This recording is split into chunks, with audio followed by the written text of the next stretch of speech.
All right, so today what I'm gonna show you is how to make a template out of paper in order to make something out of metal. Right? It's easier to make the template out of paper. It's easier to cut. If you mess up, you just throw it out and get another piece of paper. Whereas metal, if you're trying to make a particular shape out of metal and you're cutting and reshaping it, you know, you can easily just waste a piece of steel. All right, so for example, you know, we've got a pretty unique shaped patch that we had put in here, and we made that all out of paper first, right, for the back corner part of the trunk, this little filler piece. Also, this piece here, the filler, when we put the brand new trunk pan in, we had to fill this piece in as well. It's still a little bit rough, needs some grinding and finishing up. There's another one. It's kind of hard to see, but we've kind of made some different patches. The best way to do it, as I said, is out of paper. So what we need to do in the back here, here's the new trunk pan that I just showed the inside of. It's been butt welded to this replacement piece of steel here. All the way along this side, it's finished off a little more. Still needs a little bit more grinding, but it's pretty good. Welded solid and then ground down. Remember, this is behind the bumper. It doesn't have to be perfect, but it needs to be strong, right? Because that's the weight of the trunk pan. So anything you put in the trunk is going to be pulling against that seam right there. And also the fuel tank gets hung from these straps right underneath here. All right, so this one I had to replace. This strap was rotted. Probably just should have got new straps, but I didn't. So I put a piece of steel in there and I spot welded it up here onto this brand new piece of steel up top. All right, so not only is it welded to the brand new trunk pan, it's also welded to the piece of steel up top, which gives it a lot of extra strength. This one, as you can see, it was cut here. So there's 3 little spot welds, which aren't very good, and they're right on the edge of the new steel, where the new steel patch meets the new trunk pan. So these are both good quality steel, no rust, no rot, nice and strong. What I don't like about it is we're welding right on that seam, so I'm a little worried about strength there. So what I'm going to do is make a patch, not really a patch, but an extra piece of steel, kind of like this side here, where I can put 4 spot welds and I can butt weld it all along here, and it'll just make this a lot stronger. All right, as I said, it's behind the bumper, so I'm not too worried about looks. As you can tell, it's a little rough, but we'll grind it down to make it look nice. All right, so the first thing we need to do is get a piece of paper. All right, so I'm gonna take a piece of paper like this. I want to start with a nice square edge, and I'm just gonna put a couple of marks on here where I need to make the cuts.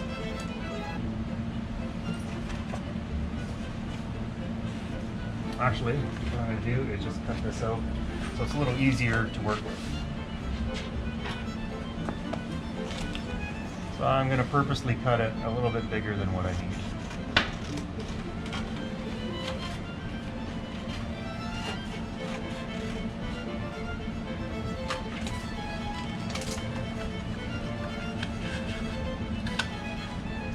Alright, so right there is where it's going to meet that seam and that seam, so I'm going to make a mark right there where I need to be. Oops, sorry, wrong mark. Okay, that's why it's good to do it on paper. If you make a mistake, only paper. Alright, so there's the top of what I need, and then the top of what I need is right there. And then width-wise, I need it a little smaller than what I already have.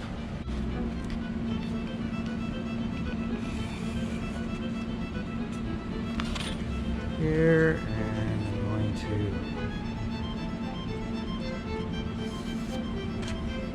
There, so that's going to give me my rough pattern right there.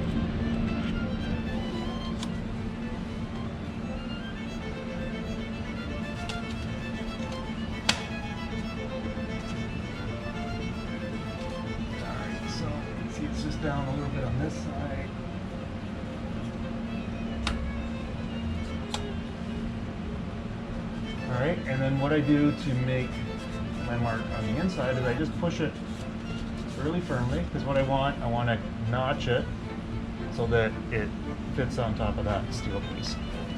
So I'm just putting my paper template there, line it up again, and I'm just pushing along that ridge. And what that does is it makes a mark on the piece of paper, and I can just follow that with my marker. Just like that. And I will actually, there and there, I've already got the marks that I've got there.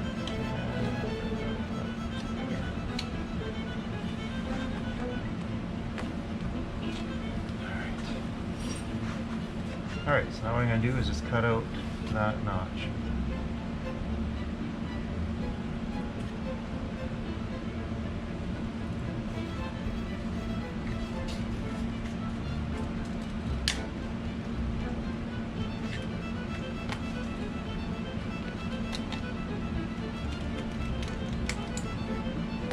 Something like that.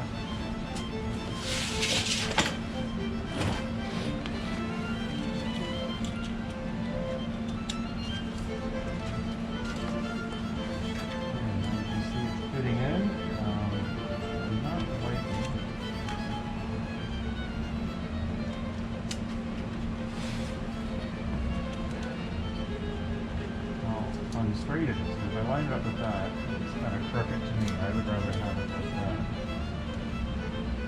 So what I'm going to do is make this one a little bit taller.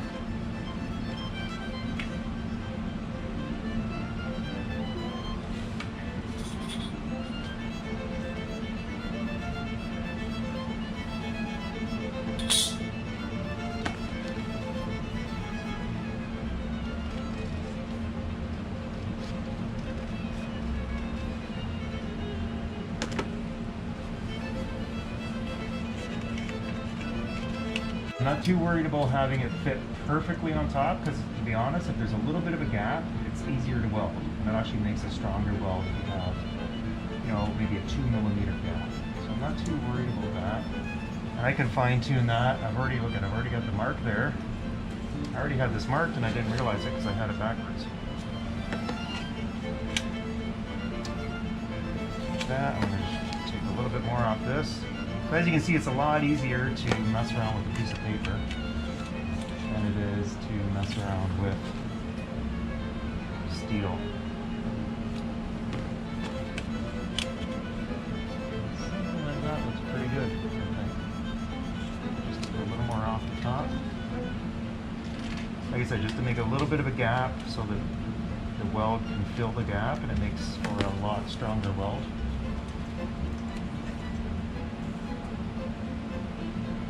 Something like that. Alright, so there's the paper template. All you do is you transfer that to whatever gauge sheet metal you're working with.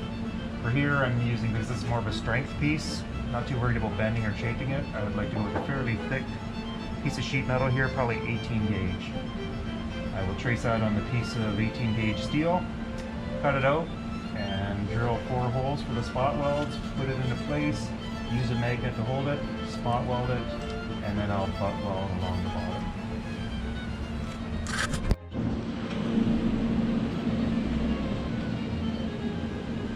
Alright, so here's a piece of steel I found, 18 gauge, just a piece of steel that I cut off of another piece, probably one of those patches I showed you in the trunk that wasn't being used, so I'm going to utilize it. And it's going to look for a nice, it's already got a nice straight edge on it, which is good because that's the edge that we'll be seeing. Remember, the bottom of this patch is going to be all welded, so it doesn't really matter if it's 100% straight. So if I have a straight edge to work with, I always go with that first. I might even go here because we got a nice square corner right there. So if you can do that, it's good because it's a lot less waste. Alright, so I'm just going to set that up there, and I'm going to trace my template onto the steel.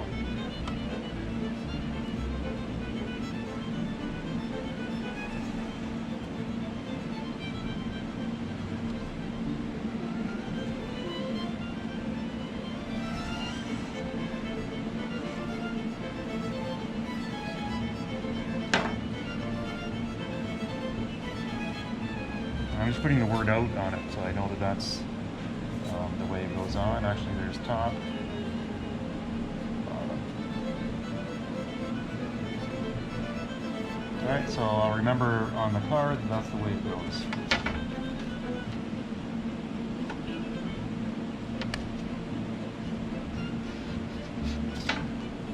All right, so variety of cutting methods. 18 gauge, you can cut with wire cutters. Sorry, not with wire cutters. With tin snips. You can cut with tin snips. It is a little tougher, but these are pretty good snips. They work pretty good. The problem with tin snips is it's tough to do inside corners like this. So it's okay for cutting a straight line. And you can cut the inside corners. It just takes a little bit of finagling, and sometimes you don't get a nice clean edge. So what I'm going to do is I'm going to cut along this edge.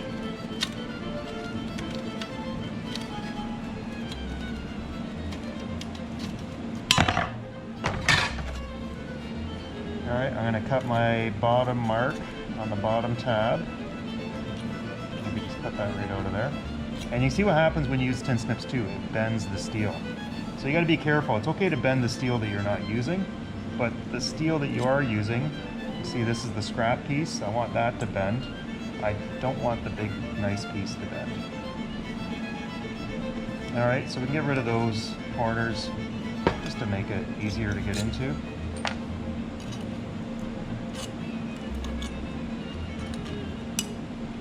Alright, we're going to be really careful with the sharp edges.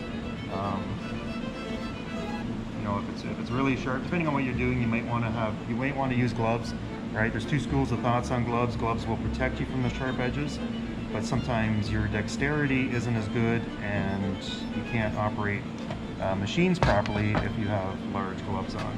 Right? So it's a bit of a judgment call. If it's anything sharp that we're lifting, if it's heavy, definitely want some gloves on. This is a small piece. I'm being super careful. And what I'm going to do for the rest of the cut is I'm going to use the grinder. Alright, so let me set up the... Alright, new battery. Let's try it again.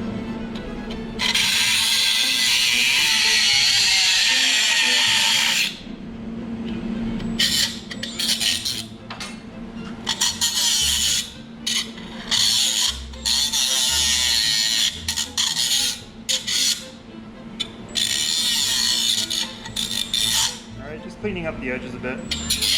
You know, yes, to make it look nice, but more importantly, get rid of any sharp edges that I might cut my fingers on. Alright, also be careful after you're done using the grinder, the metal can be hot. Alright, now it cooled down because I had to change the batteries, but you know, pick it up very carefully, make sure it's good.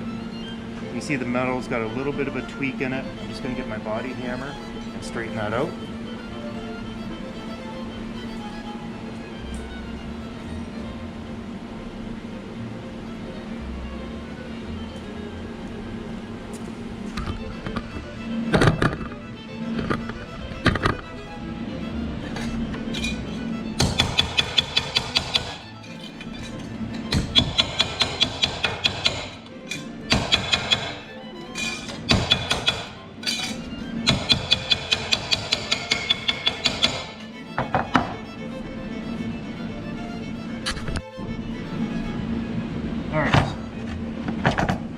Now what I've done is I've marked where my spot welds are going to go. I was going to go with 4 and I decided to do 5. That's why it looks a little messy. But what I'm going to do is I'm going to put an X at every spot that I want a spot weld. I want that one right in the middle.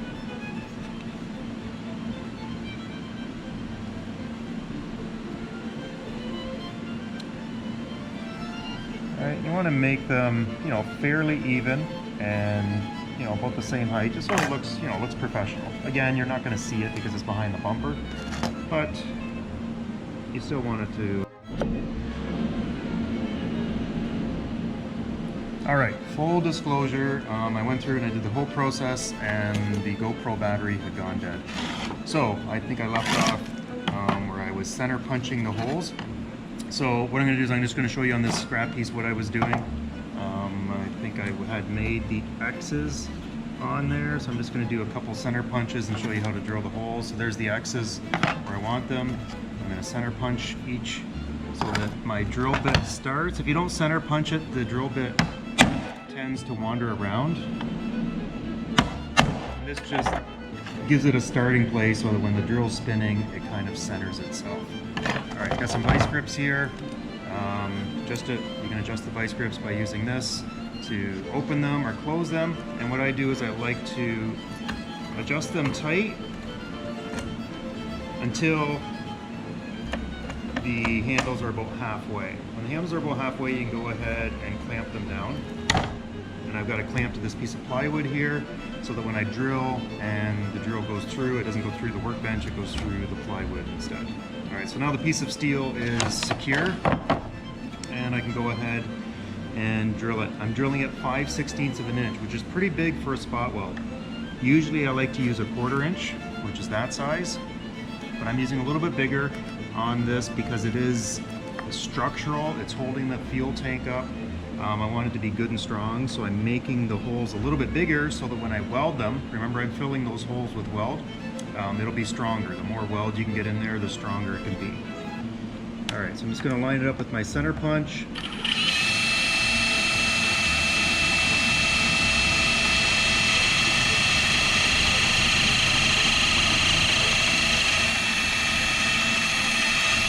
I see sawdust is coming up. Out a little bit so I know that I'm through. Remember, with steel you don't have to go fast with the drill. Slower is often better.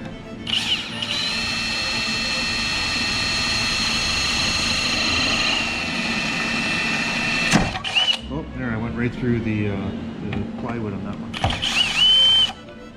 Alright, so that's all there is to it. Clean that out. Chips off it, and there we go. 2 5/16 holes ready for spot welds. Like I said, that's a little bit big for most sheet metal work, but I want this to be good and strong.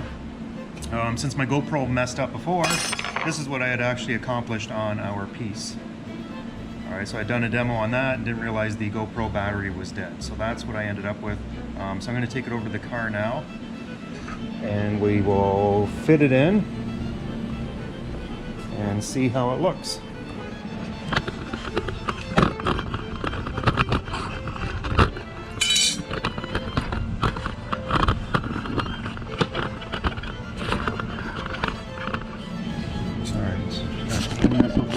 See it?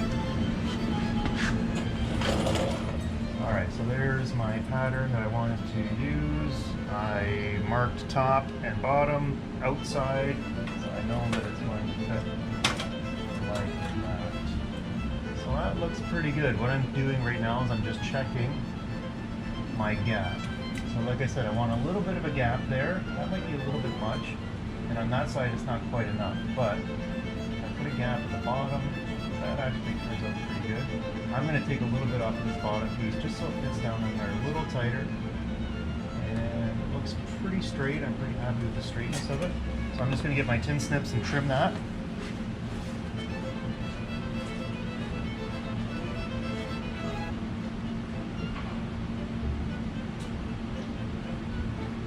Here's my tin snips.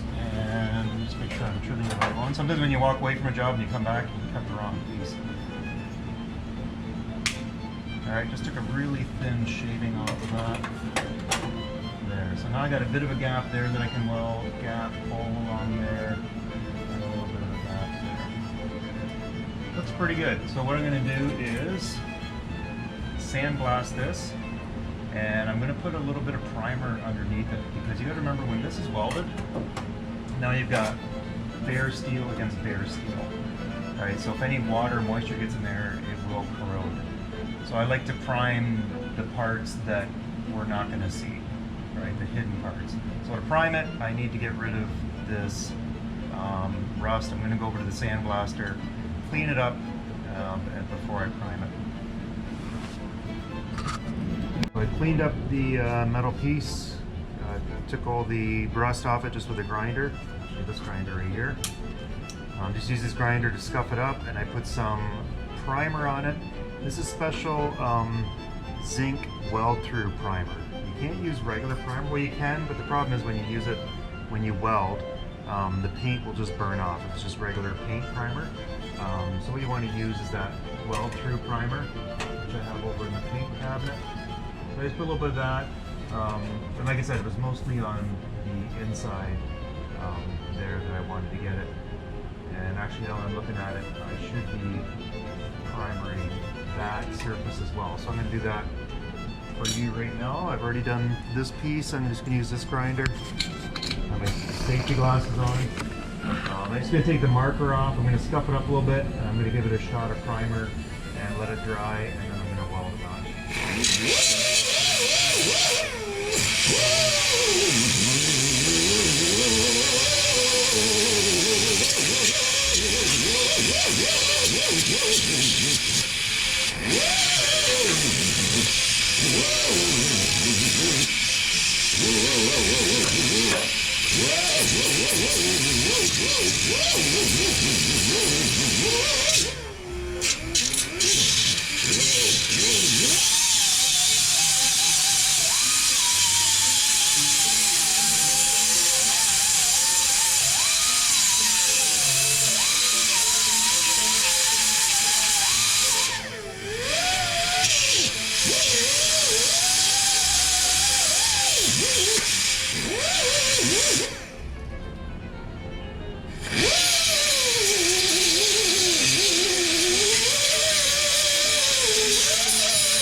So there is the zinc weld through primer coating. So I just scuffed up the metal a little bit, got rid of any contamination that was on there. Gives it a little bit of a rough surface. Try not to touch it with your fingers after you've done it, because the oils from your finger can actually prevent the paint from sticking.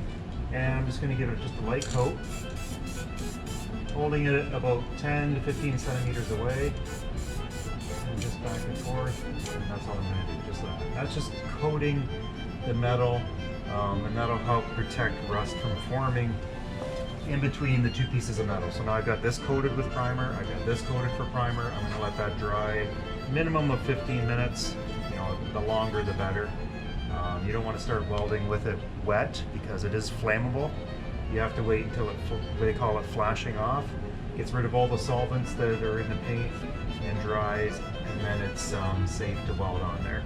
Alright, so I'm going to wait a while, and I will turn the camera on when I'm ready to weld. Alright, so here we go. I've got the primer's now dry. Got my piece of metal prepped. I did a little cleanup here on the edges. I wanted to straighten those edges out a little bit while I was waiting for the primer to dry. And I got that fitting in there pretty nice. So what I'm going to do is put a couple of magnets on there. Just try to get some of the filings off it. Filings like to stick to these magnets. And what I'm going to do is just put a magnet there. And we'll put a magnet maybe right there. What I want to do first, I'm going to do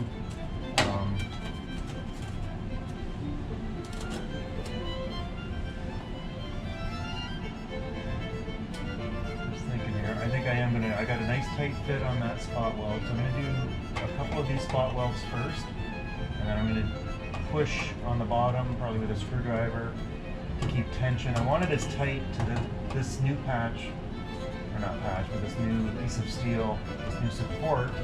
I want as tight to the original piece of steel as possible, right? So there's no space in between there for moisture and stuff like that. The tighter you can get it, the better. I've spot welded my 5 spots there. I've also tacked in the bottom. I've got it nice and tight on both edges. So all I'm going to do now is just tack weld in between these welds and kind of make just keep going back and forth. The problem is if you try to run a bead from here to here, say, it gets too hot, and because this is sheet metal, if you heat up one spot really hot, it's going to warp the sheet metal, right? Because the metal expands in that spot. So what you want to do is you want to do a spot in between all of these spots and let it cool down a bit, and then go back and do the in-between spots again, let it cool down, and then go back the final time. So you can't rush this process at all.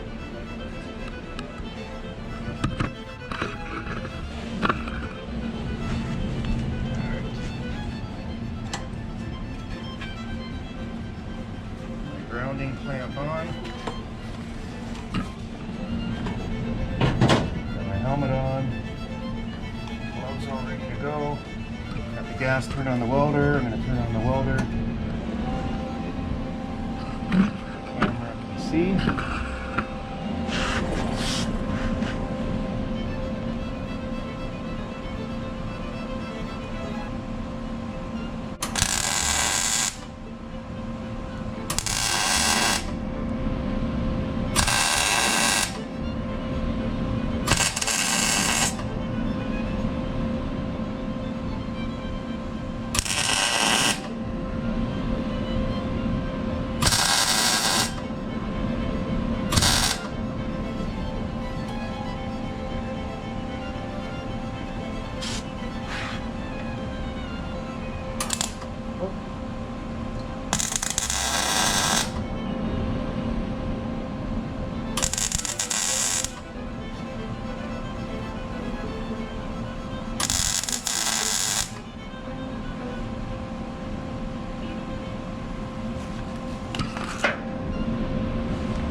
One thing you can do too to speed up the cooling down process is you can get an air line and pull some air on it.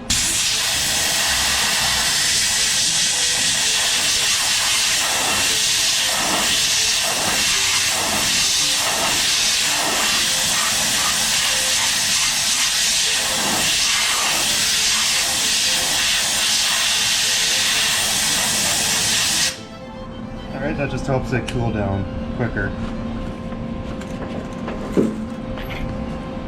And there I go now. I'm going to do another series in between the ones that I just did.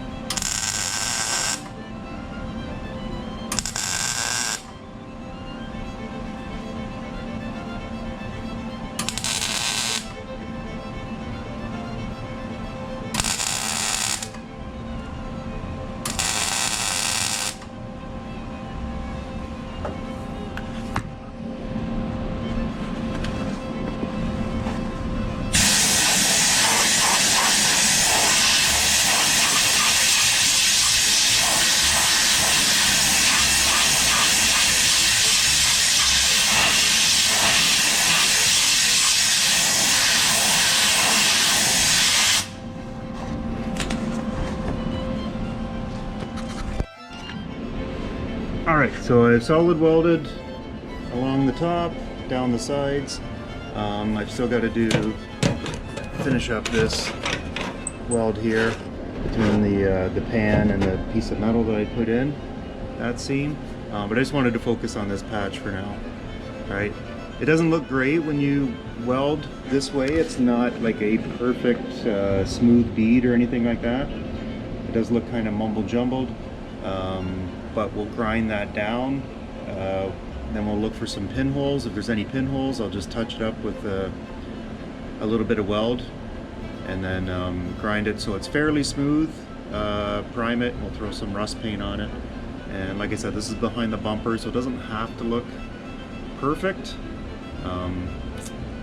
but you know, you still want it to look halfway respectable. Right. As I said before, it was mostly the strength that I was going for here. I want this to be a really strong area to support the fuel tank, and just to tie the new trunk pan together with the tail panel. I just wanted to make sure that was a really solid bond.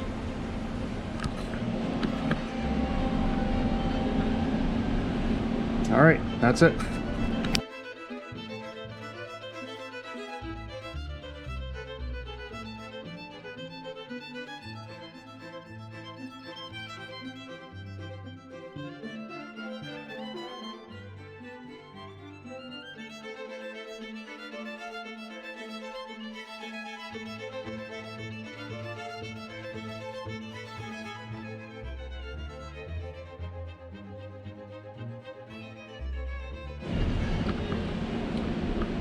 There's the weld again. I'm just going to show quick little demonstration on how to do some grinding. The key with grinding when you're doing welds like this is you don't want to grind into the sheet metal, right? Because that'll weaken, it'll thin out the sheet metal to make it weak. All you want to do is knock the weld off. And like I said, back here, I'm not too worried about appearance. I just want to smooth it up a little bit so it looks half decent. If you were doing like an outside body panel and then you had a seam, that's where you'd need to take a lot of time and just knock that weld down just until it hits the sheet metal and make it nice and smooth. You're still gonna have to put a little body filler on it anyways, but good sheet metal work, people will try to get it as straight as possible without using a lot of body filler, but you're always gonna need some. All right, we got a selection of grinders here. So here's a die grinder that has a carbide tip on it. This is good for getting inside places like this. You know, hard to reach places. It's pretty aggressive. It's got quite a blade on it that will take a lot of metal off really quickly, so you got to be careful with it. And it does grab, so when you're using it, it does want to kind of grab. Here's another angle die grinder that has a grinding disc on it. It's almost just really heavy-duty sandpaper, basically. A small disc, 2-inch disc. And this is good for doing flat surfaces where you can get at. It's good for knocking off welds like this, knocking off spot welds, getting into some tighter curvy areas. This, I'm just gonna skip over this because we're not using this at all today. This is a angle grinder and it's got a cutoff wheel on it. See how skinny that wheel is? That wheel is designed to cut through metal. So it's a cutoff wheel, it's not a grinding wheel. So don't try to use a cutoff wheel for grinding, because what happens is if you put pressure on it like this, it flexes and it'll break the wheel. Right? This is designed to cut straight through. And I think earlier in the video you seen me use this one, same thing, to notch out the corners on that piece. Again, it's a cutting wheel, it's not a grinding wheel, so don't get those confused, because this grinder looks an awful lot, well, not an awful lot, it's exactly the same grinder, it just has a different blade on it. Right? This is a grinding wheel, much thicker, so you can see how thick it is, and there's the grinding surface there. But it is pretty big, so you need to have an open place where you can get it. It'll be fine here for knocking these welds down. Pretty aggressive, it throws a lot of sparks, so you want to make sure that your area is clear, no flammables around there. And you just want to take care, you just want to knock the weld off. You don't want to thin out the metal in behind it. All right, so what I'm going to do is I'm going to use this grinder first to knock a lot of it out to show you how that works. And then I'm going to use the smaller die grinder just to have a little more control with this one, right? So I can, when I get close to the sheet metal, I can use this so that I don't damage the base metal. All right, and this one as well is similar. It's a sanding disc that's a little less aggressive than a grinding wheel, but it still does take metal off. All right, this is the last two that I showed you are air powered. This one is electric.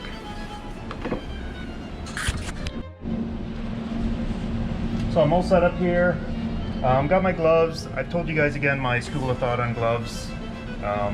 They'll protect you from sparks, they'll protect you from burns, light abrasions. If you're working with sharp metal, it'll protect you from that. It won't protect you from your fingers getting caught in a wheel. Either a hand grinder like this one or the bench grinder. You need to be very aware that if the glove gets close to this wheel, it can grab it and it can pull it in, right? So, you know, you got, even though, you know, gloves do make the situation safer, they're not foolproof, I guess is what I'm saying. So you still need to be super careful using these machines. Keep your hands away from the wheel.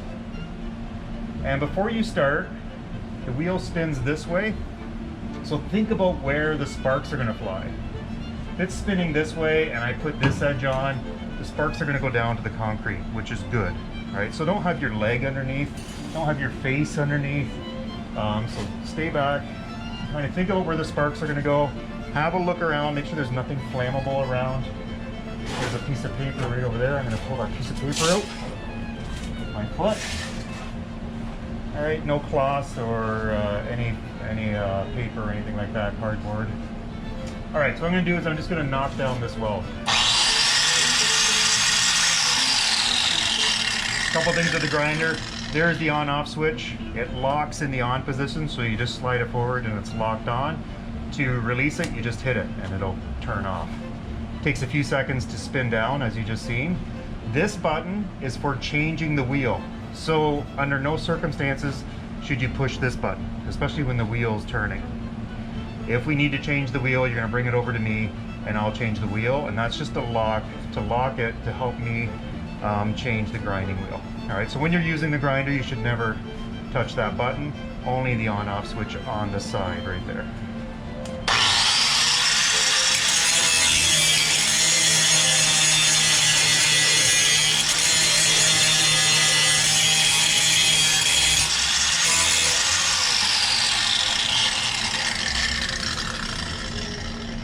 All right, so you can see I just knocked off the top of it. One other thing I forgot to mention, face shield. Because this is throwing sparks, it's working at high speed. Safety glasses for sure. If you have prescription glasses and safety glasses don't fit over your prescription glasses for whatever reason, by the way, I do have safety glasses that will do that, you can wear the face shield. Or better yet, wear safety glasses and the face shield underneath.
All right, make sure that sorry, I put the mask up so you can hear me. Make sure that the wheel stops spinning before you drop it on the ground. And don't drop it on the ground. You're gonna place it on the ground with the wheel facing up. Don't place it on the ground like this, because then you'll crack the wheel and make it weak, and when it spins, you guys seen how fast it spun there? If it's got a crack in it, it's gonna fly apart. All right, I'm wearing a mask, right? Just for dust. You gotta be aware of dust in situations like this too, right? There's lots of dust, pieces of metal flying around, sometimes smoke. If this is painted, it's gonna get warm. So it's kind of like welding. You know, this is a pretty meaty place. So there's meaty, I mean, you know, there's a lot of steel there. It's gonna dissipate the heat quickly. If you were grinding on a flat piece of sheet metal, like up here, just like welding, you gotta grind a little bit and you gotta let it cool down. Because if you make this area super hot, it will warp the panel. So really important on exterior pieces, like if you're doing a door repair, the outside of a door, the outside of a fender or quarter panel, and you've got a lot of grinding to do, take your time, do it in stages, let it cool down. You don't want to get it too hot. And you can do the air gun trick like I did with the welding if it gets too hot. Right? This isn't too bad yet. It's starting to get warm, but it's not too bad. So just kind of one of those things you want to pay attention to. You don't want to be too aggressive with the grinder, right? So give yourself a break, give the grinder a break, and give the sheet metal a break to cool down. All right, let that cool down a little bit more. I'm going to take off that little weld next, that little weld, and maybe a little bit more on the top there, and maybe I'll touch these spot welds up.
Important that you be careful doing what I just did. I don't know if you've seen that. I put the grinder up on an angle like that, and it's starting to gouge into that sheet metal. So that's what I'm talking about. You gotta be really careful of your base metal. Sometimes it's easy to get carried away, and you want to make it nice and smooth and perfect. You want it to look like this, but that's not realistic, right? Right from the get-go, I said I want to make this strong, and if you dig into that base metal, you're weakening it. So you're kind of, what you're doing is erasing all the hard work you did to make this strong, and you dig into that. No, I didn't dig in too far, it just touched it a bit, so it's good. But had I done that for another 30 seconds or so, that metal now would have been half the thickness, very weak. All right, so you're kind of just erasing all the work you did. So don't be too caught up on making it look perfect, and forget about keeping it strong. All right, I'm just going to show you this other grinder while I got the camera going here.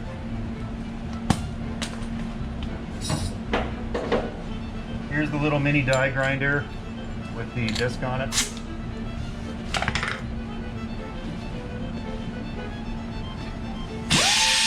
So I'm going to do that second spot weld up there.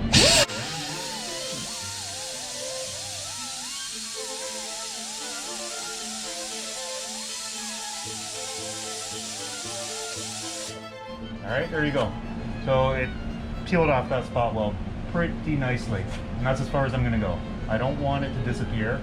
Actually, I would prefer it to have a little bump on it, then I know there's weld in there. You don't want to make the metal any thinner than it already is.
All right, and that's really all there is to it. I'm pretty happy with that. I'm not going to go much further. I might just clean these up a little bit. But yeah, that's pretty good. I don't want to weaken it. You can see the edge of that weld doesn't look very nice. I'm okay with it. I'm tempted to get in there and try to make it nice and straight and perfect, but I know that if I do that, I'm going to weaken the weld. So I'm just going to have to live with the fact that it's a bit of a rough weld on top. We could put some seam sealer on there. We could paint it, and it'll look fine. Remember, this is behind the rear bumper anyways. Nobody's going to see it. We don't want to make it weaker by trying to make it look perfect.